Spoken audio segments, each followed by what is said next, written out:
Hi అండి. మేము ఈరోజు దేవరపల్లి వాటర్ ఫాల్స్ చూడడానికి అయితే మేము స్టార్ట్ అవ్వడం జరిగింది. మేము వైజాగ్ నుంచి స్టార్ట్ అయ్యాం.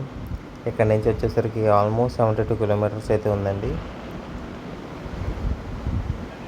మేము ఆల్మోస్ట్ వచ్చేసరికి మేము ఒక 40 కిలోమీటర్స్ 40 to 45 కిలోమీటర్స్ మేము వచ్చేసరికి రోడ్ మీద ట్రావెల్ చేసిన తర్వాత, ఒక హైవేలో ట్రావెల్ చేసిన తర్వాత మేము ఇటువంటి రోడ్డుకి రావడం అయితే జరిగింది. ఇక్కడ కనుక చూసినట్లయితే ఒక ఫారెస్ట్ ఎన్విరాన్మెంట్ అయితే ఉంది. మీరు ఇటుగాని ఎక్కడ కూడా జనసంచారం అయితే లేదు. ఒక కంప్లీట్ ఫారెస్ట్ మధ్యలోంచి వెళ్తున్నట్టే ఉంది. అక్కడ చెట్లు కానీ, అక్కడ ఉండే వాతావరణం కానీ అన్నీ కూడా. అండ్ ఇది తార్ రోడ్ ఉంది కదా, కొంచెం ఎదరికి వెళ్ళేసరికి మాకు మట్టి రోడ్ అండి. కంప్లీట్ వచ్చేసరికి మట్టి రోడ్ అది. సో ఇక్కడ కనుక రోడ్ కూడా వచ్చేసరికి చాలా హార్ష్గా ఉంది. సో ఎవరైనా కనుక ఆడపిల్లలు కానీ అండ్ చిన్నపిల్లలు కానీ ఉన్నట్లయితే డ్రైవింగ్ వచ్చేసరికి చాలా కేర్ఫుల్గా అయితే చేయండి. ఎందుకంటే రోడ్ అనేది చాలా చోట్ల స్లిప్ అవుతుంది, చాలా పడడానికే ఛాన్స్ అయితే ఉంటుంది.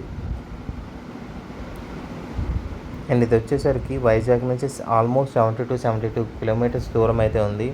సో ఇది కొంత దూరం వచ్చిన తర్వాత బైక్స్ వెళ్ళడానికి కూడా లేదు. మేము ఒక చోట పార్క్ చేసి మేము నడవడం అయితే జరిగింది. సో ఆల్మోస్ట్ వచ్చేసరికి బైక్ పార్కింగ్ ప్లేస్ నుంచి వాటర్ ఫాల్స్ ఒక 3 to 4 కిలోమీటర్స్ దూరం అయితే ఉంటుందట.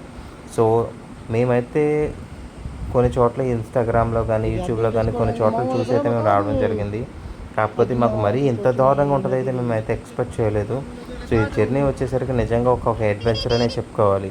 సో ఎందుకంటే ఇది రోడ్ కానీ, ఎన్విరాన్మెంట్ కానీ అండ్ ఇక్కడ వాటర్ ఫాల్స్ చూడడం కూడా, ఈ బైక్ పార్క్ చేసిన తర్వాత ఆల్మోస్ట్ 3 to 4 కిలోమీటర్స్ మనం కొండలు ఎక్కి దిగాలంట. అండ్ అప్పటికే మేము టైం వచ్చేసరికి 4 అయిపోతుంది. అక్కడ విలేజర్స్ సహాయం మేరకు అండ్ వాళ్ళ సలహా మేరకు మేము రిటర్న్ అయితే అవ్వడం జరిగింది. సో మేము ఎందుకంటే ఇప్పుడు క్లైమేట్ కనుక చూసినట్లయితే చాలా క్లౌడీగా కూడా ఉంది. అండ్ మేము వెళ్ళేటప్పుడు వచ్చేసరికి కంప్లీట్ రెయిన్ అండి. సో వచ్చేసరికి మేము ఆల్మోస్ట్ 50 కిలోమీటర్స్ వచ్చేసరికి మేము వర్షంలోనే డ్రైవ్ చేయడం జరిగింది. సో మేము 3 బండ్ల మీద అయితే రావడం జరిగింది. మేము ఒక 7 అయితే రావడం జరిగింది. సో ఈ రోడ్ కనుక చూసినట్లయితే చాలా దారుణంగా ఉందండి. అండ్ వర్షంలో కనుక మేము చూసినట్లయితే ఆల్మోస్ట్ మేము వెంటనే రిటర్న్ అయిపోవడం జరిగింది. కాకపోతే అప్పటికే రోడ్లన్నీ కూడా బురద అయిపోయాయి. అండ్ రోడ్ల మీద వాటర్ ఫాల్స్ ఉన్నట్లుగా రోడ్లన్నీ కూడా మునిగిపోవడం జరిగాయి. సో మేము చాలా లక్కీగా అయితే కూడా మేము బయటపడడం జరిగింది. సో మేము ఎక్కడన్నా ఆగుదాం అనుకున్నా సరే ఎక్కడా కూడా ఆగడానికి చోటు లేదండి. ఒకవేళ ఆగినా సరే, ఒకవేళ లైట్ కనుక డ్రాప్ అయినట్లయితే మేము బయటికి రావడం కూడా చాలా కష్టం అవుతుంది. ఎందుకంటే అప్పటికే మాకు ఏది రోడ్డు ఏదేంటో కూడా తెలియనంతగా మొత్తం అంతా కూడా మునిగిపోవడం జరిగింది.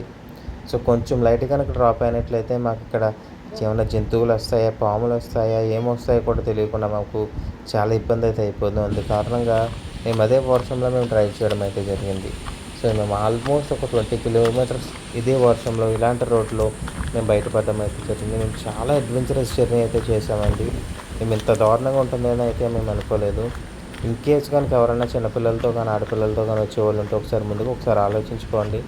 ఎందుకంటే మేము బండిలో వచ్చేసామే వెళ్ళిపోయామైతే ఉండదు. మీరు సొంతంగా వచ్చేసరికి మీరు కొన్ని కొండలు ఎక్కి దిగాల్సిన అవసరం అయితే ఉంటుంది. మేమైతే వాటర్ ఫాల్ చూడడం వీలవలేదు. ఒకవేళ ఇన్ కేస్ ఎవరైనా వచ్చినా సరే, మీరు చూడడానికి వచ్చినా సరే మీరు ముందుగానే ప్లాన్ చేసుకోండి. అంటే మీరు మార్నింగ్ 10-11 ఈ టైంకి మీరు ప్లాన్ చేసుకున్నట్లయితే మీరు ఈవినింగ్ కల్లా వెళ్ళిపోవడానికి మీకు ఈజీగా ఉంటుంది. ఆఫ్టర్నూన్ అయితే మాత్రం ప్లాన్ చేయకండి. సో మీకు ఇక్కడ వాటర్ ఫాల్స్ వచ్చేసరికి ఇక్కడ బైక్స్ పార్క్ చేసి ఉన్నాయి కదండి, దాని ఆపోజిట్లో వీళ్ళ పక్క నుంచి ఒక రోడ్ అయితే ఉండడం జరిగింది.